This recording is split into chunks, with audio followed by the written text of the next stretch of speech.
There's a moment in every locker room when the silence becomes louder than anything anyone could say out loud. This was that moment. Sophie Cunningham did not send a text. She did not post a vague tweet. She did not whisper to a teammate and let the rumor spread on its own. She walked directly across that locker room, looked Kelsey Mitchell in the eye, and said exactly what she meant. And the Indiana Fever, the franchise that has become the most talked about team in all of women's sports, has not been the same since. But here is what nobody is telling you.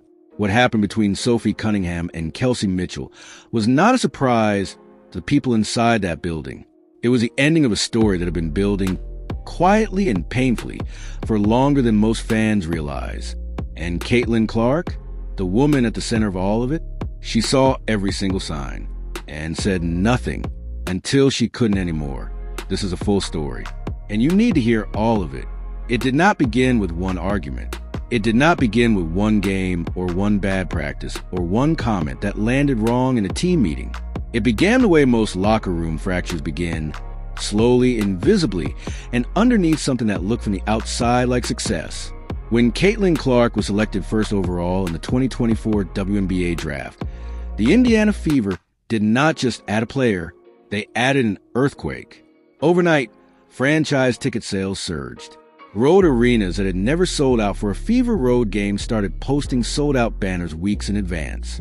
Television ratings jumped in ways the league had not seen in over a decade. National media outlets that had largely ignored the WNBA were suddenly running front-page stories, primetime segments, and documentary-style features on a team that, just 1 year earlier, had finished at the bottom of the standings. That kind of transformation changes everything inside an organization. It changes how the front office talks about the future. It changes what sponsors are willing to invest. It changes how the coaching staff designs their offensive system, what plays get run in the fourth quarter, whose name ends up in the headline after a win, and it changes, whether anyone admits it or not, how the players who are already there feel about the players who just arrived. Kelsey Mitchell had been an Indiana Fever cornerstone since 2018. Let that number sit for a second. 2018. She was there through the quiet years, the half-empty arenas, the rebuilding seasons where showing up with maximum effort in front of a few thousand fans was the only reward available. She was there when there were no cameras waiting outside the locker room, no national reporters asking for 5 minutes of her time, no sold-out crowds chanting anything. She just played. She competed at an elite level in conditions that would have broken lesser players. She became, quietly, one of the most dangerous scoring guards in the entire league. And then 2025 arrived and stripped away every qualifier attached to her name. With Caitlin Clark sidelined after just 13 regular season games, a groin injury that shut her down for the remainder of the regular season, Kelsey Mitchell did not step into a supporting role. She stepped into a starring one, 20.2 points per game, career high, first team All-WNBA, primary ball handler, the closer, the player the Fever coaching staff handed the game to when nothing else was working and everything was on the line. She played all 44 regular season games, all 8 postseason games, 26 points per game through the playoffs. By every meaningful measure, Kelsey Mitchell was one of the 2 or 3 best guards in the entire WNBA that season. And yet, the cameras still found Caitlin Clark's face first. The broadcast still built its story around Clark's eventual return. National outlets still led their Fever coverage with Clark's name. Even when Clark was sitting courtside in street clothes watching Mitchell drop 34 on the Las Vegas Aces in a playoff game Indiana desperately needed to win.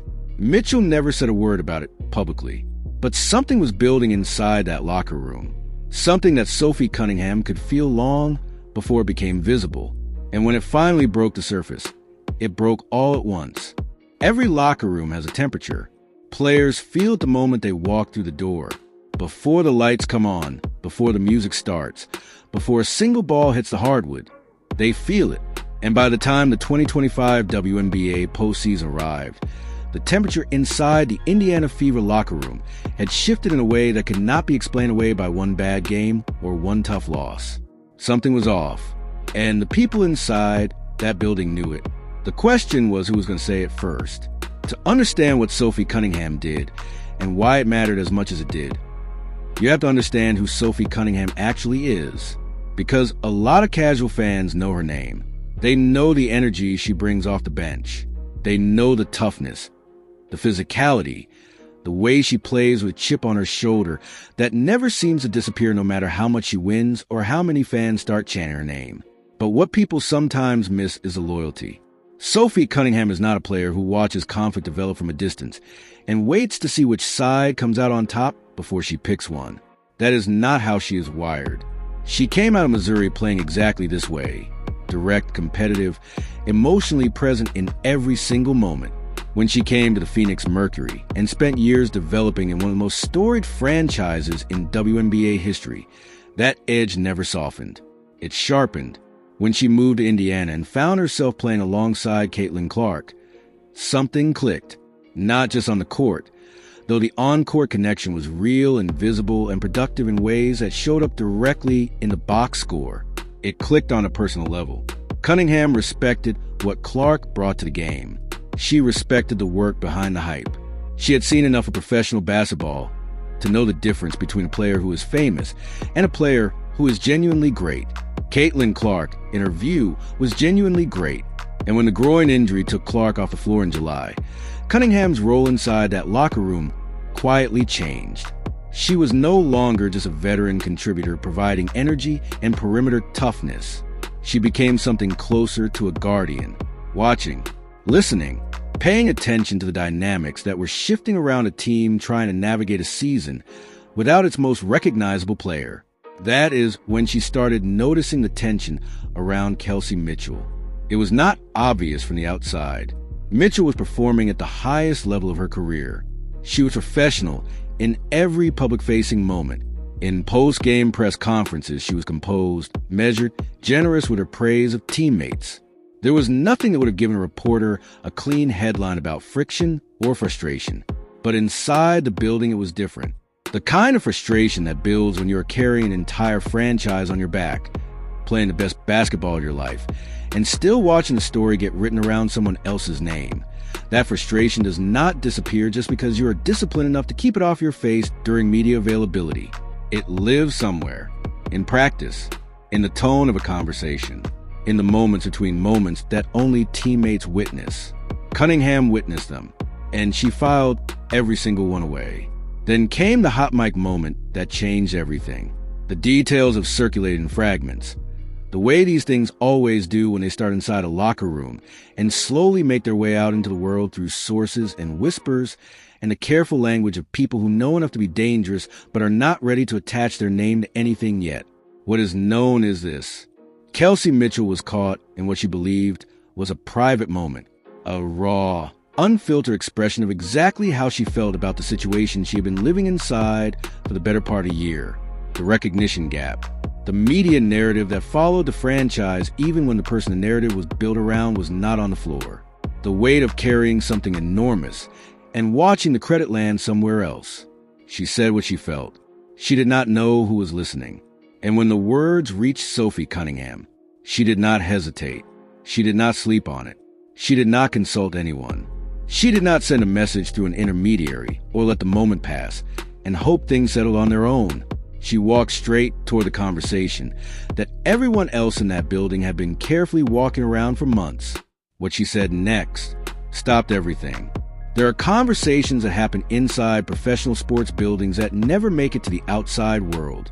They stay buried, locked inside locker rooms behind closed doors, protected by the unwritten code that every professional athlete understands from the moment they reach this level.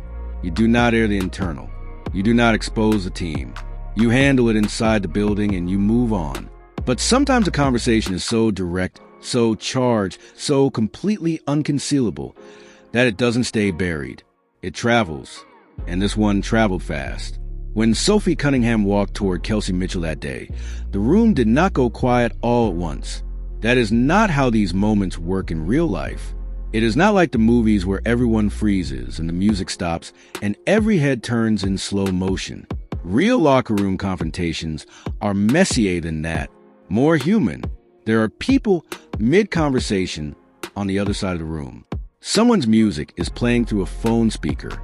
A trainer is working on somebody's ankle in the corner, and then something shifts in the air, a change in body language, a shift in tone, a single sentence spoken at a volume that cuts through everything else. And suddenly the room becomes aware of itself. That is what happened. Cunningham did not shout. She did not make a scene designed for an audience. That is not her style, and it was not the point. The point was the directness. The absolute refusal to pretend she had not heard what she heard or felt what she felt. She told Mitchell, plainly and without decoration, that what had been said was not going to be left sitting in the air without a response. Because Caitlin Clark was her teammate. And more than that, Clark was someone who had poured everything she had into that franchise through injury and pressure, and a level of public scrutiny that most professional athletes will never experience in their entire career. The criticism from opponents, the physical targeting that officials spent most of the 2024 season being questioned about, the weight of an entire movement watching her every move and deciding what it meant for the sport's future. Clark had carried all of that, quietly, professionally, without asking anyone in that locker room to fight her battles. Cunningham was not about to let a private moment, a hot mic, a raw, unfiltered confession of resentment go unanswered just because the code said to leave it alone. Mitchell's response was not what most people expected. She did not back down. She did not deflect or minimize what had been said or pretend the emotion behind it wasn't real, because it was real. And Mitchell, whatever else could be said about her in this moment, has never been someone who hides from difficult conversations. She stood in it. She acknowledged the frustration, the exhaustion of watching herself play the best basketball of her career, and still feel like a supporting character in a story being written about someone else. The very specific pain of being a veteran who had earned everything through years of invisible work, now feeling like that work was being permanently overshadowed by a narrative that arrived from outside and rewrote the franchise's identity overnight. It was an honest answer, more honest, probably, than anyone in that building was prepared for. And that honesty is exactly what made the moment so dangerous. Because Cunningham had come into that conversation prepared to defend Clark, to push back against what she had heard, to draw a line on behalf of a teammate she believed was being treated unfairly inside her own organization. And instead, she walked into something more complicated. She walked into a woman telling the truth, not a version of the truth designed to start a fight, not a calculated move to shift power inside the locker room, just a human being, exhausted and under-recognized and carrying more than anyone from the outside could fully see, saying exactly what the experience had felt like from the inside. The argument that followed was real, but it was not simple. And the moment it reached Caitlin Clark, the moment someone in that building brought it to her attention that this conversation had happened, that her name had been at the center of it, that two of her teammates had gone directly at each other over something that was fundamentally about her, Clark did not react the way anyone expected. Not with anger, not with public statements, with something far more unsettling. Silence. In professional sports, silence is never just silence. It is a message, a position, a choice made deliberately by someone who understands that what they do not say can be just as powerful as what they do. Caitlin Clark went silent, and inside the Indiana Fever organization, that silence was louder than anything that had been said in that locker room confrontation.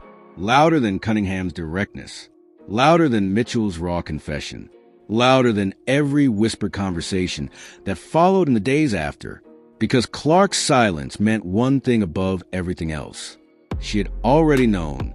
There is a particular kind of awareness that elite athletes develop over time, a sensitivity to the environment around them that goes beyond what most people would notice. The slight change in how a teammate makes eye contact before practice, the way a conversation stops half a second too quickly when you walk into a room. The energy shift that happens when your presence changes the temperature of a space in ways that have nothing to do with basketball. Caitlin Clark had been reading those signals for months. She is not naive. She did not arrive in Indiana as a 22-year-old without understanding how this worked. She came out of Iowa having navigated one of the most intense college basketball environments in the history of the sport. She had watched the way narratives formed around her and the way those narratives affected the people standing next to her. She understood the machinery. What she could not fully control was what that machinery did to the people she played alongside. Sources close to the organization have described Clark during this period as remarkably composed in public and deeply, quietly processing in private. She was present at every team function. She was professional in every interaction. She showed up for her rehabilitation with the same obsessive commitment she brings to every aspect of her preparation. But she was watching, and what she was watching told her everything she needed to know about where things stood. The divide inside that locker room was not a simple two-sided split. It was not a clean Cunningham versus Mitchell situation that could be resolved with one honest conversation and a coaching staff intervention. It was something more layered than that, more human. There were players who had come into the league recently enough that Clark's arrival represented the new normal. The sold-out arenas and the national attention and the ESPN cameras at practice were simply the environment they had entered.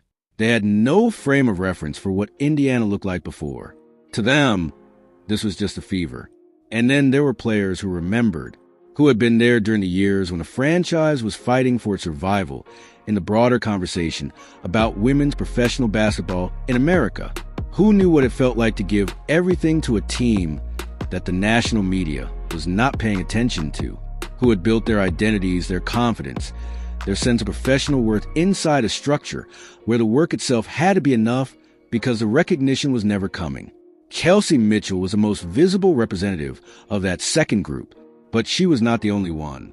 And what the hot mic moment exposed was not just Mitchell's frustration. It cracked open something that had been quietly pressurizing underneath the surface of a team that from the outside looked like one of the most exciting rosters in the entire league.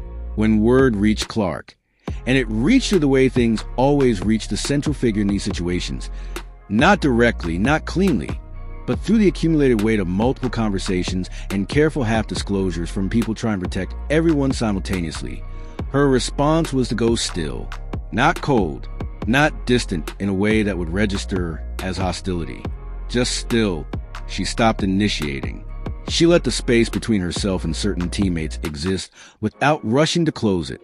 She was present at every practice, every film session, every team obligation, but she was also, in a way that the people closest to her recognized immediately, waiting to see who would come to her, waiting to see what the team actually was underneath all the noise.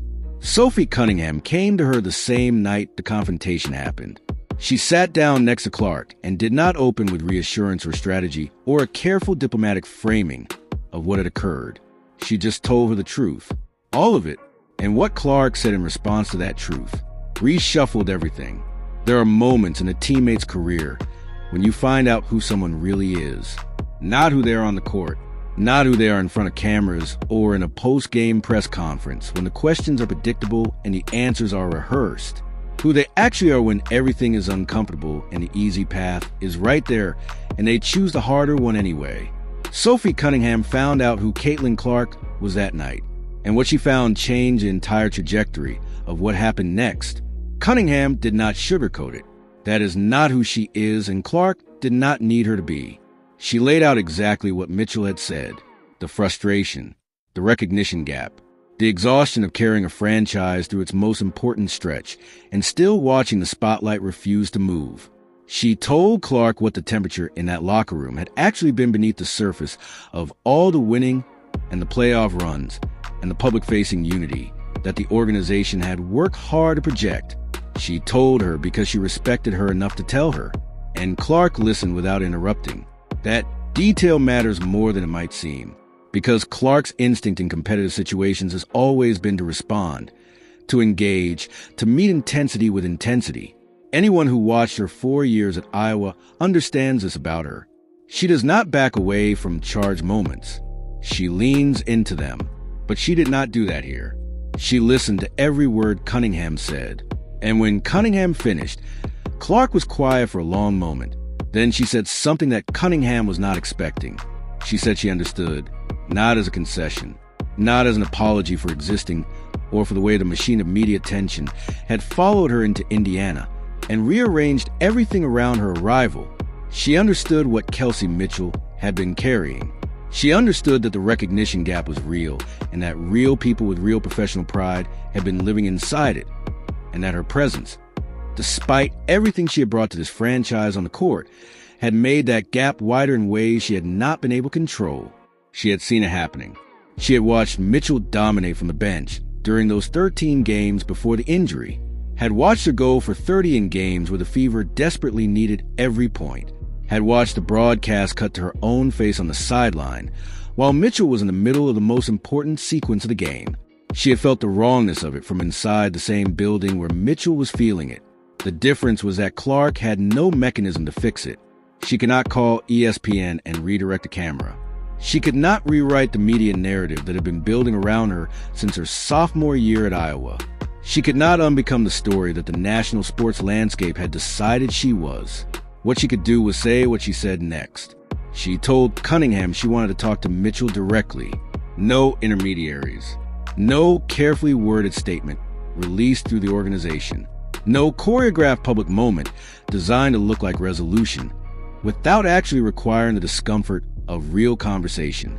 Direct, private, honest. Cunningham pushed back initially. She was not sure the timing was right. The emotions in that building were still raw and unprocessed, and there's a version of that conversation going wrong that makes everything significantly worse before it gets better. But Clark was firm. She had spent months reading the room and staying still and waiting for the right moment to close the distance. She had let the silence do its work. But silence has a shelf life inside a locker room, and that shelf life was expiring. The conversation happened 2 days later, behind closed doors. No coaching staff present, no team officials, just Clark and Mitchell, and whatever had been sitting unspoken between them since the very beginning of a season that had tested both of them in completely different but equally brutal ways. What was said in that room has not been fully disclosed, but the people who saw both of them walk out of it described something they had not seen from either player in months.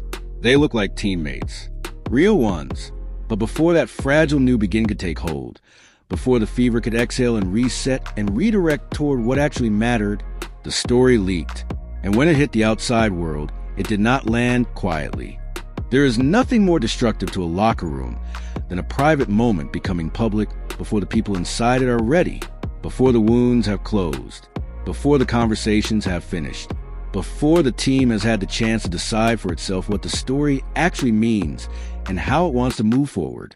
Someone took that choice away from the Indiana Fever, and when the story hit, it hit everywhere, all at once, with the full force of national media machine that had been waiting for exactly this kind of crack in the surface of the most talked about team in women's professional sports. The fallout was immediate, and it was brutal. It started the way these things almost always start in the modern sports media landscape, with a fragment, not the full story, not the context, not the 2 days of difficult, honest, genuinely human conversation that had happened inside that building between people who respected each other enough to work through something painful rather than let it fester permanently. Just a fragment. The hot mic. The confrontation. Sophie Cunningham's name. Kelsey Mitchell's name. And Caitlin Clark's name sitting at the center of it like a magnet that the entire national sports conversation immediately snapped toward. Within hours, it was everywhere. ESPN led their WNBA coverage with it. Sports radio shows that had spent years barely acknowledging women's basketball were suddenly running full segments on locker room chemistry and franchise stability. And whether the Indiana Fever had a Caitlin Clark problem, or a Kelsey Mitchell problem, or a leadership problem, or all three simultaneously, Twitter, and every platform adjacent to it, fractured along lines that had been forming since Clark's rookie year. The people who had spent 2 seasons arguing that Clark's presence had transformed the league and deserved every bit of the attention it received doubled down immediately. The people who had spent those same 2 seasons arguing that the media's obsession with Clark came at the direct expense of veterans who had built the foundation of women's professional basketball felt completely validated. Neither conversation was particularly interested in nuance. Neither conversation had access to what had actually happened. And inside the Indiana Fever organization, the people who did have access to what had actually happened were watching their private resolution get dismantled in real time by a public narrative that was moving too fast and too loud to be corrected by anything as slow and quiet as the truth. Kelsey Mitchell released a brief statement through her representation, carefully worded, acknowledging tension without confirming specific details, expressing commitment to the team and to the season ahead. It was a kind of statement that satisfies no one, not the people looking for confirmation of conflict, not the people looking for clean exoneration, because it was designed to protect a private process that was already being consumed by a very public fire. Sophie Cunningham said nothing publicly. That silence was its own statement, and the media treated it accordingly, as confirmation of everything, as denial of nothing, as a behavior of someone who had done something significant and was choosing not to walk it back. The coaching staff found themselves in the impossible position that coaching staffs always find themselves in when internal team dynamics become external news cycles. Every word they said about unity and focus and keeping the attention on basketball sounded like exactly the kind of thing a coaching staff says when unity is not what is actually happening. And Caitlin Clark did what Clark has done every single time the external noise around her has reached a level that would destabilize most professional athletes. She showed up to practice. She worked. She said the right things in the right tone when cameras were present. She deflected specific questions about specific individuals with a consistency and a discipline that her Iowa coaches would have recognized immediately. The same composure she brought to every charged moment in her college career when the pressure was highest, and the easiest thing would have been to let the emotion show. But this time the composure cracked. Not in front of reporters, not in a press conference, not in any moment that could be clipped and distributed and run on a loop by outlets looking for the definitive image of a franchise in crisis. It cracked in front of one person, Sophie Cunningham, in a moment that nobody else witnessed. And what Clark said in that moment, what finally broke through the discipline and the professionalism and the carefully maintained exterior, was the truest thing she had said since the entire season began. Every great team has a moment, not a championship moment, not a buzzer-beater moment, not the kind of moment that ends up on a highlight reel, or gets replayed during a trophy presentation, or lives forever in a franchise's official history. A different kind of moment, the kind that happens in a hallway, or a film room, or a corner of a practice facility when most people have already gone home. The kind that nobody films and nobody tweets and nobody knows about until years later when one of the people who was there finally decides to tell it. The Indiana Fever had that moment, and it started with Caitlin Clark finally saying the one thing she had been carrying alone for longer than anyone realized. She told Cunningham she was tired, not physically tired, not the kind of tired that a training staff can address with treatment protocols and rest days and carefully manage minutes. The kind of tired that lives beneath all of that. The kind that accumulates when you spend 2 years being the story that everyone is telling while simultaneously trying to just be a basketball player inside a locker room full of people who had lives and careers and professional identities that existed before you arrived.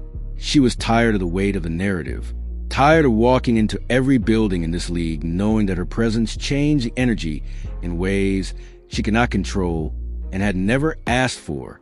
Tired of watching the people she played alongside carry the invisible cost of a spotlight they never signed up for.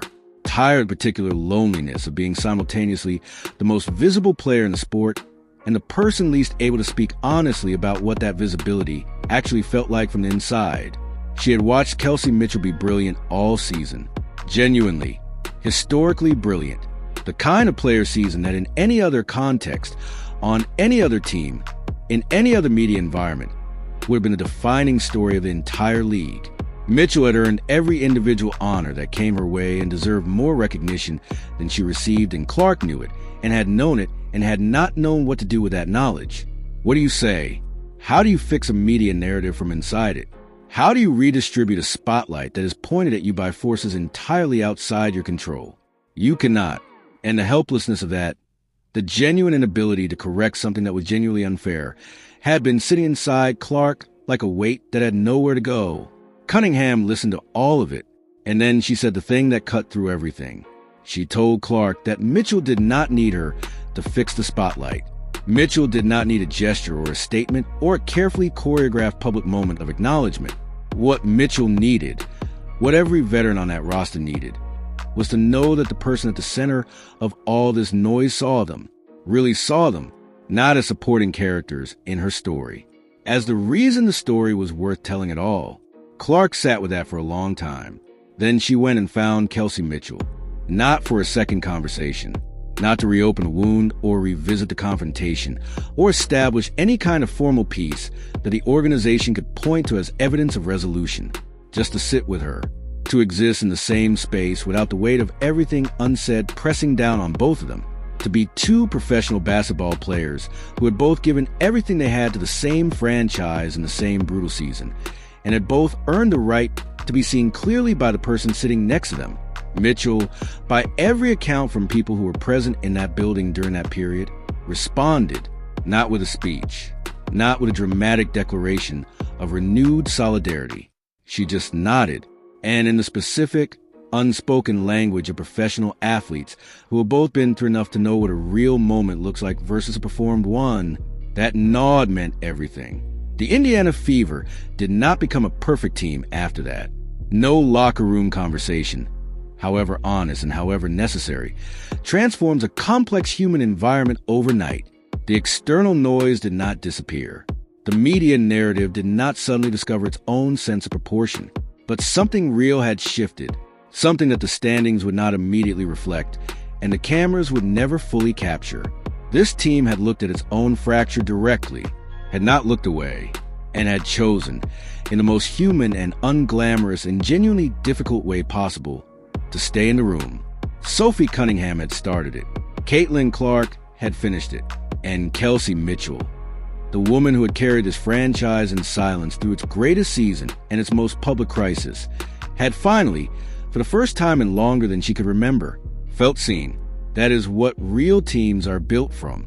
Not the championships, not the highlight reels, not the sold-out arenas or the record television ratings, or the viral moments that trend for 24 hours and disappear.